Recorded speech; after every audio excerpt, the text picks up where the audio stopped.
Assalamu alaikum dear students, welcome to my channel. And this chapter is about long walk to freedom. The first part I have already uploaded and it's mandatory for you before watching the second part, watch out the first part which I have already uploaded. The policy of apartheid created a deep and lasting wound in my country and my people. All of us will spend many years, if not generations, covering from that profound hurt. But the decades of profound oppression and brutality had another unintended, deep and strong effect that was what produced the Oliver Tambos, the Walter Cecilis, the Chief Lethulis, the Yusuf Dadus, the Bram Fischers, and the Robert Sobequist of our time. Men of such extraordinary courage, wisdom, and generosity that their like may never be known again. Perhaps it requires such depth of oppression to create such heights of character. My country is rich in the minerals and gems that lie beneath its soil, but I have always known that its greatest wealth is its people, finer and truer than the purest diamonds. यहाँ पर author कहते हैं कि ये जो apartheid की लड़ाई थी, एक मुहिम जो हमने छेड़ी थी, इसने बहुत ही गहरा और ऐसा ज़ख्म दिया, ऐसा वोन दिया मेरी कंट्री को और यहाँ के लोगों को जो बहुत सालों तक हमारे साथ रहा. बहुत जनरेशन्स ये हर्ट बर्दाश्त करते आए हैं और करेंगे भी. ये ऑपरेशन और ब्रूटलिटी जो कि प्लान्ड नहीं था, इसका जो असर था वो बहुत ज़्यादा स्ट्रॉन्ग हो गया. बाकी लोगों के नाम जो इनके साथ है, जिनने काफ़ी हिम्मत दिखाई, किसके लिए? ताकि उनको इस ऑपरेशन से आज़ादी मिले. ऑथर कहते हैं कि साउथ अफ्रीका की जो ज़मीन है उसके नीचे बहुत सारे मिनरल्स और जेम्स हैं, डायमंड्स हैं, बहुत ही वेल्थी कंट्री है. लेकिन अकॉर्डिंग टू द ऑथर जो वेल्थ है कंट्री का वो क्या होते हैं? इसके लोग अगर ऑनेस्ट होंगे, ट्रू होंगे, फाइन होंगे, ठीक है, तो वो जो है और लड़ेंगे कंट्री के लिए, तो वही एक्चुअल डायमंड है कंट्री के लिए, ना कि जो ज़मीन के नीचे मिनरल्स और जेम्स हैं. It is from the comrades in this struggle that I learned the meaning of courage. Time and again I have seen men and women risk and give their lives for an idea. I have seen men stand up to attacks and torture without breaking, showing a strength and resilience that defies the imagination. I learned that courage was not the absence of fear, but the triumph over it. The brave man is not he who does not feel afraid, but he who conquers that fear. सीधी सी बात है. Author कहते हैं कि बहुत सारे लोगों ने, औरतों ने, मर्दों ने अपनी जान गंवाई इस आइडिया के लिए कि हमें अब ऑपरेशन में नहीं जीना है. उन्हें अपनी जो जान की परवाह नहीं की. डर सबको लगता है, लेकिन उस डर के आगे देखना, उस डर के आगे जीत हासिल करना, वो बहुत बड़ी बात होती है. ब्रेव मैन वो नहीं है जो डरता नहीं है. ब्रेव मैन वो है जो डरता भी है और उस डर से लड़ता है ताकि उसको जीत हासिल हो. No one is born hating another person because of the color of his skin, because the color of his skin or his background or his religion. Perhaps must learn to hate. And if they can learn to hate, they can be taught to love, for love comes more naturally to the human heart than its opposite. Even in the grimmest times in prison, when my comrades and I were pushed to our limits, I would see a glimmer of humanity in one of the guards, perhaps just for a second, but it was enough to reassure me and keep me going. Man's goodness is a flame that can be hidden but never extinguished. कहते हैं कि कोई भी इंसान पैदा होते ही नफ़रत नहीं करता है. उसको सिखाया नहीं जाता इसका कलर ऐसा है या ये अच्छा नहीं दिखने में, इसके पास ये चीज़ नहीं है, इससे नफ़रत करो. अगर लोगों को सिखाया जाता है कि नफ़रत करो, अगर नफ़रत पैदा कर सकते हैं, नफ़रत को सिखा सकते हैं, if one can learn or he person can be taught how to hate, we can taught him to love also. as love comes more naturally to the human heart. नफ़रत तो कोई भी कर सकता है, वो पैदा करनी होती है। क्या आप ज़ोर ज़बरदस्ती गुस्सा करो, नफ़रत करो, लेकिन जो प्यार है वो नेचुरली आता है। And we can spread love as we can spread hatred also, isn't it? So why we are afraid in spreading love, and we are not afraid, spreading this hatred and all? We easily hurt people, isn't it?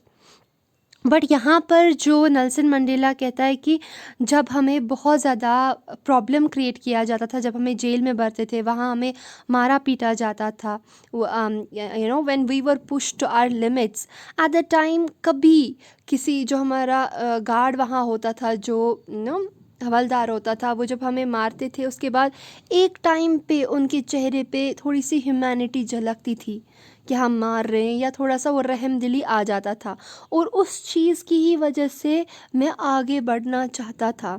वही मुझे surety मिलती थी कि I have to keep myself strong and I have to go long veg.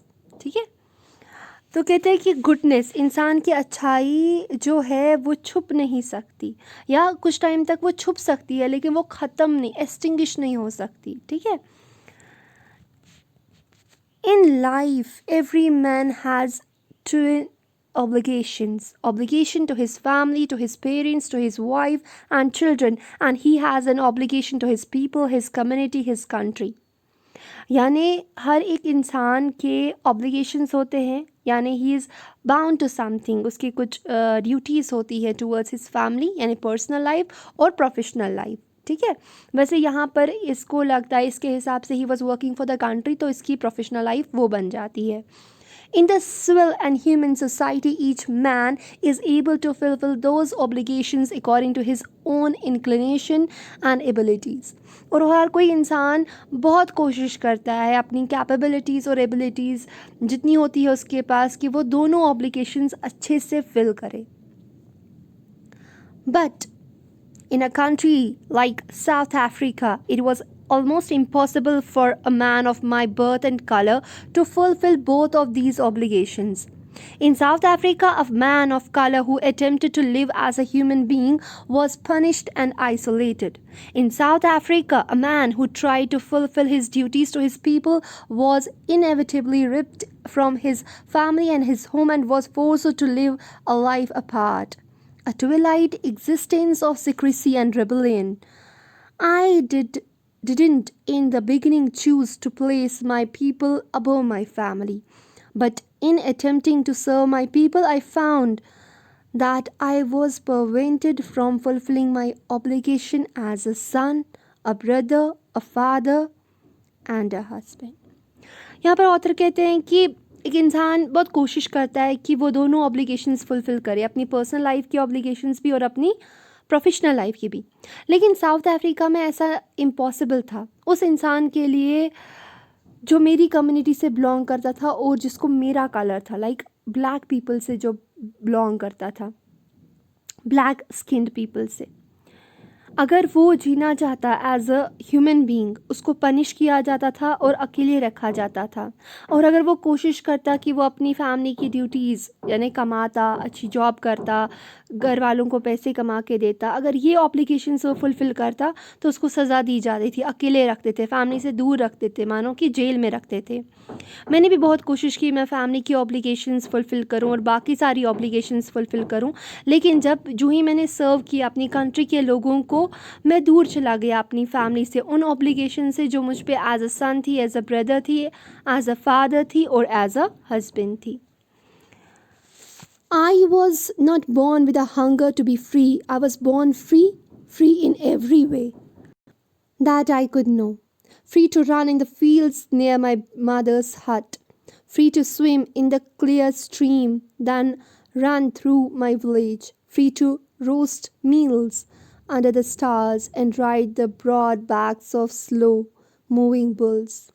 As long as I obeyed my father and abided by the customs of my tribe, I was not troubled by the laws of my man or God.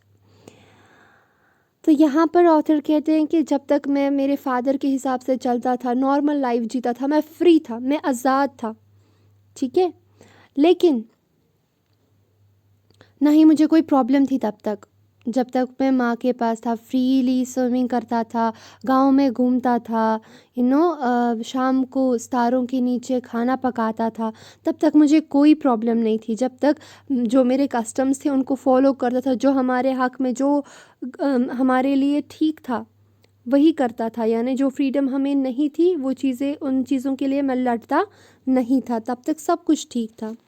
It was only when I began to learn that my boyhood freedom was an illusion, when I discovered as a young man that my freedom had already been taken from me, that I began to hunger for it.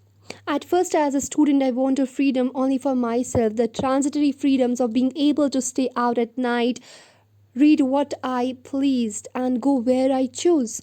Later, as a young man in Johannesburg, I yearned for the basic and honorable freedoms of living a dignified life. That means कि जब आप college में थे, ये जो Nelson Mandela ये लड़ता था कि मुझे रात तक घर से बाहर रहना है, मुझे ये पढ़ना है, मुझे इधर जाना है। लेकिन जब वो यंग हुआ फिर उसने लड़ना शुरू किया, किसके लिए? एक इज़्ज़तदार फ्रीडम के लिए, बेसिक फ्रीडम्स। यानी फ्रीडम कौन सी चीज़ होती है? आप कहीं पर भी अप्लाई करो, जो आप करना चाहते हो लाइफ में वो करो, आप अच्छे से कोई भी डिग्निफाइड लाइफ जियो। ये नहीं कि आप यहाँ का पानी नहीं पी सकते क्योंकि वो वाइट पीपल पीते हैं वहाँ से, आप ये जॉब नहीं कर सकते क्योंकि ये वाइट पीपल के लिए है, वो डिग्निफाइड लाइफ नहीं होती है। But then I slowly saw that not only was I not free, but my brothers and sisters were not free. I saw that it was not just my freedom that was curtailed, but the freedom of everyone who looked like I did. कहते हैं author कि मेरी ही freedom काट नहीं दी गई थी, सबकी थी जो मेरे जैसे थे, यानी ब्लैक स्किन थे, जो मेरे जैसे दिखते थे, उन सब की फ्रीडम ऐसी ही थी जैसी मेरी थी, ख़त्म कर दी थी या रेस्ट्रिक्टेड थी। Then that is when I join the African National Congress, and that is when the hunger for my own freedom became the greater hunger for the freedom of my people. तो वो जो मेरी hunger थी, मुझे भूख थी आज़ादी की, वो अब खाली मेरी नहीं रही, वो भूख जो थी वो मेरी भूख अब पूरे लोगों की बन गई। ठीक है, पहले मैं फ्रीडम चाहता था अपने लिए, अब मैं पूरी कंट्री के ब्लैक स्किन्ड पीपल के लिए फ्रीडम चाहता था तब। ठीक है, it was this desire for the freedom of my people to live their lives with dignity and self-respect that animated my life, that transformed a frightened young man into a bold one, that drove a law-abiding attorney to become a criminal, that turned a family-loving husband into a man without a home, that forced a life-loving man to live like a monk. I am no more virtuous or self-sacrificing than the next man, but I found that I could not even enjoy the poor and limitless freedoms I was allowed when I knew my people were not free. Freedom is indivisible. The chains on any one of my people were the chains on all of them. The chains on all of my people were the chains on me. That means कि एक डरा हुआ इंसान, ये जो भूख थी freedom की, इसने मुझे कहाँ से क्या बना दिया। एक डरा हुआ इंसान बोल्ड बन गया, एक इंसान जो लॉज को फॉलो करता था वो क्रिमिनल बन गया, एक फैमिली मैन विदाउट होम अब रहने लगा, एक ऐसा आदमी जो ह्यूमैनिटी को, सोसाइटी को अच्छा लगता था, अब वो अकेले रहने लगा। अब ये सेल्फ सैक्रिफाइसिंग इंसान था। कहता है कि हमारे ऊपर अगर किसी और के ऊपर चेन थी वो हम सब के ऊपर थी, यानी अगर कोई बंधा हुआ इंसान था, वो एक इंसान बंधा हुआ नहीं था, वो ये सारी कम्युनिटी बंधी हुई थी। I knew that the oppressor must be liberated just as surely as the oppressed. A man who takes away another man's freedom is a prisoner of hatred. He is locked behind the bars of prejudice and narrow-mindedness. I'm not truly free if I am taking away someone else's freedom. Just as surely as I am not free when my freedom is taken from me, the oppressed and the oppressor are alike are robbed of their humanity. So according to Nelson Mandela कि अगर आप खुद आज़ाद हो, दूसरे इंसान को आप आज़ादी enjoy नहीं वो कर रहा है, वो इंसान आप उसको रोक रहे हो, ऑप्रेस कर रहे हो, ठीक है, तो आप हेट्रेड में हो, ठीक है, और आपको वो हेट्रेड अपने दिल से निकालनी है. और नेल्सन मंडेला के अकॉर्डिंग जो ऑप्रेसर है और ऑप्रेस्ड है वो दोनों ने चोरी की है ह्यूमैनिटी को, इंसानियत को, उनने इंसानियत को मार डाला है.